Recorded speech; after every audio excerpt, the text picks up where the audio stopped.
My name is Adhika. I'm the Vice Head of the Department of Mechanical and Industrial Engineering at Gadjah Mada University. Apologize for this recording. So the presentation time here is past midnight and I have to make the department report early tomorrow morning.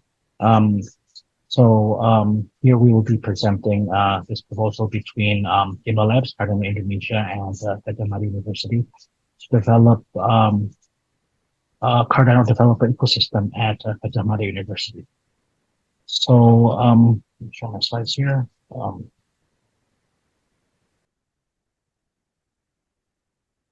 Okay, so based on findings by the Eastern Town Hall, onboarding initiatives targeting students had very good results. So students have great enthusiasm to drive change and create. So they'll be more active to learn and develop their own apps. Now, by having their first exposure to blockchain technology via Cardano, it'll be a platform of choice for them when they become future leaders in society.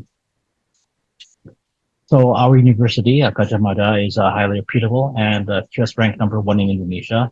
Therefore, it can be a model for blockchain education, which will be referenced by other institutions. We have more than 60,000 students and more than 9,000 new students every year, and the students can be potential users of the Cardano platform. We also have 2,500 lecturers who have close collaboration with the government, corporations, and communities.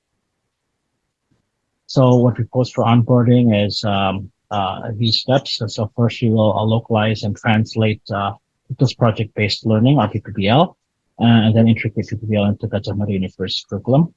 Gimbalabs will support training of students and lecturers as devs via workshops. So this learning will be implemented by completing Gimbalabs open source dev LMS or NDEMU. And of course, we'll provide Q&A forums for educational support. Now, with this effort, Gadjah Mada University, Gimbalabs, and Cardano will have a consistent stream of new blockchain devs. Therefore, Gadjah Mada University can be a strong blockchain partner for the government, corporate, and community projects. So thank you very much for listening to our presentation. Please vote for our proposals at the links. If you have any questions, you can contact my email. My colleague Yano will also answer your questions during the Q&A session. Thank you.